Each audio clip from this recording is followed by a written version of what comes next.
Hi ಎಲ್ರಿಗೂ ನಮಸ್ಕಾರ. Welcome back to my YouTube channel. ಇವತ್ತು ಸಿಂಪಲ್ ಆಗಿ ತರಕಾರಿ ಸಾಂಬಾರನ್ನ ಹೇಗೆ ಮಾಡೋದು ಅಂತ ಹೇಳಿ ತೋರಿಸ್ತಾ ಇದ್ದೀನಿ. ಮೊದಲಿಗೆ ಗ್ಯಾಸ್ ಮೇಲೆ 1 ಟೇಬಲ್ ಸ್ಪೂನ್ ಆಗುವಷ್ಟು ಎಣ್ಣೆನ ಹಾಕ್ಕೊಂಡು ನಿಮಗೆ ಏನೆಲ್ಲ ವೆಜಿಟೇಬಲ್ಸ್ ಬೇಕೋ ಅದನ್ನೆಲ್ಲ ಹಾಕ್ಕೊಳ್ಳಿ. ನಾನು ಟೊಮೆಟೊ, ಈರುಳ್ಳಿ, ಕ್ಯಾರೆಟು, ಹಾಗೆ ಹಸಿ ಬಟಾಣಿ, ಆಲೂಗಡ್ಡೆ, ನುಗ್ಗೆಕಾಯಿ ಎಲ್ಲ ವೆಜಿಟೇಬಲ್ಸ್ನು ತೊಗೊಂಡಿದ್ದೀನಿ. ಇವಾಗ ಕುಕ್ಕರ್ಗೆ ಹಾಕಿ ಚೆನ್ನಾಗಿ ಫ್ರೈ ಮಾಡ್ಕೊಳ್ಬೇಕು. 1 ಕಪ್ ಆಗುವಷ್ಟು ಹೆಸರು ಬೇಳೆನ ನೀರಲ್ಲಿ ನೆನೆಸಿಟ್ಟಿದ್ದೆ ಆಗಿತ್ತು. ಅದನ್ನು ಇವಾಗ ಇದೇ ತರಕಾರಿ ಜೊತೆ ಹಾಕಿ ಚೆನ್ನಾಗಿ ಫ್ರೈ ಮಾಡ್ಕೊಳ್ತಾ ಇದ್ದೀನಿ.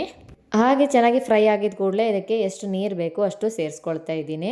ಇವಾಗ ಇದಕ್ಕೆ ರುಚಿಗೆ ತಕ್ಕಷ್ಟು ಉಪ್ಪನ್ನು ಸೇರಿಸ್ಕೊಂಡು 1 ಟೇಬಲ್ ಸ್ಪೂನ್ ಉಪ್ಪನ್ನು ಹಾಕ್ಕೊಂಡಿದ್ದೀನಿ. ಕಡಿಮೆ ಆದರೆ ನೆಕ್ಸ್ಟ್ ಹಾಕ್ಕೊಳ್ಬೋದು ಅಂತ ಹೇಳಿ ಒಂದು 4ರಿಂದ 5 ವಿಸಿಲನ್ನು ಹಾಕ್ಸ್ಕೊಳ್ತಾ ಇದ್ದೀನಿ.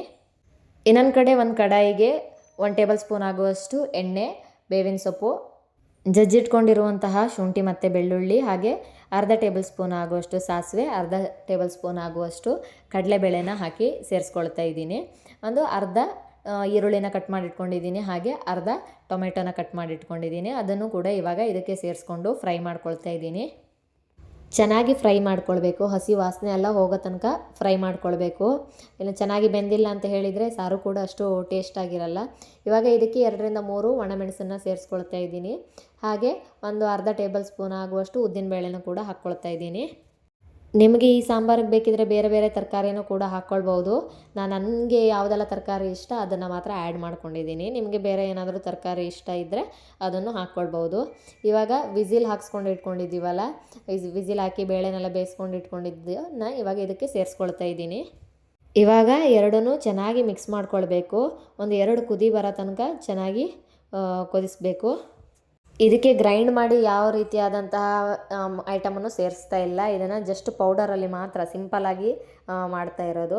ಇದಕ್ಕೀಗ 1 ಟೇಬಲ್ ಸ್ಪೂನ್ ಆಗುವಷ್ಟು ಅರಿಶಿಣ ಪುಡಿ, 1 ಟೇಬಲ್ ಸ್ಪೂನ್ ಆಗುವಷ್ಟು ಖಾರದ ಪುಡಿ, 1 ಟೇಬಲ್ ಸ್ಪೂನ್ ಆಗುವಷ್ಟು ಗರಂ ಮಸಾಲ, ಹಾಗೆ 2 ಟೇಬಲ್ ಸ್ಪೂನ್ ಆಗುವಷ್ಟು ಸಾಂಬಾರು ಪುಡಿನ ಸೇರಿಸ್ಕೊಳ್ತಾ ಇದ್ದೀನಿ. ನೀವು ಬೇಕಿದ್ದರೆ ಅರ್ಧ ಕೂಡ ಹಾಕ್ಬೋದು, ಕಾಯಿನೆಲ್ಲ ಹಾಕ್ಬೋದು. ನಾನು ಅದನ್ನೆಲ್ಲ ಹಾಕಲಿಲ್ಲ. ಸಿಂಪಲ್ಲಾಗಿ ಮಾಡ್ತಾ ಇರೋದು. ಇದು ಈಸಿಯಾಗಿ ಬೇಗ ಮಾಡೋಕ್ಕಾಗತ್ತೆ ಮತ್ತು ಟೇಸ್ಟ್ ಕೂಡ ತುಂಬ ಚೆನ್ನಾಗಿ ಬರುತ್ತೆ ಇದು. ಇವಾಗ ಚೆನ್ನಾಗಿ ಕುದಿಯಕ್ಕೆ ಬಿಡಬೇಕು. ಇದನ್ನು ಆ ಪೌಡ್ರ್ ಸ್ಮೆಲ್ಸ್ ಎಲ್ಲ ಹೋಗಬೇಕು. ಸಾಂಬಾರು ಪುಡಿನ ನಾನು ಶಾಪಿಂದ ತಂದು ಹಾಕಿರೋದಲ್ಲ, ಅದು ನಾನು ಮನೆಯಲ್ಲೇ ಪ್ರಿಪೇರ್ ಮಾಡಿ ಹಾಕಿರೋವಂಥ ಸಾಂಬಾರು ಪುಡಿ. ಅದು ನೆಕ್ಸ್ಟ್ ವೀಡಿಯೋದಲ್ಲಿ ಹೇಳ್ತೀನಿ ನಿಮಗೆ ಸಾಂಬಾರು ಪುಡಿನ ಹೇಗೆ ಮನೇಲಿ ಪ್ರಿಪೇರ್ ಮಾಡಿದ್ದೀನಿ ಅಂತೇಳಿ.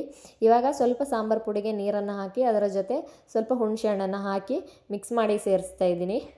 ಇದು ಇವತ್ತಿನ ವಿಡಿಯೋ ಆಗಿತ್ತು. ನಿಮ್ಗೆಲ್ರಿಗೂ ಇಷ್ಟ ಆಗಿದೆ ಅಂತ ಹೇಳಿ ಅಂದ್ಕೊಳ್ತೀನಿ. ಯಾರೆಲ್ಲ ನನ್ನ ಚಾನಲ್ನ ಸಬ್ಸ್ಕ್ರೈಬ್ ಮಾಡಲಿಲ್ಲ ಪ್ಲೀಸ್ ಚಾನಲ್ನ ಸಬ್ಸ್ಕ್ರೈಬ್ ಮಾಡಿ, ಹಾಗೆ ವಿಡಿಯೋನ ಲೈಕ್ ಮಾಡಿ, ಶೇರ್ ಮಾಡಿ. Thank you.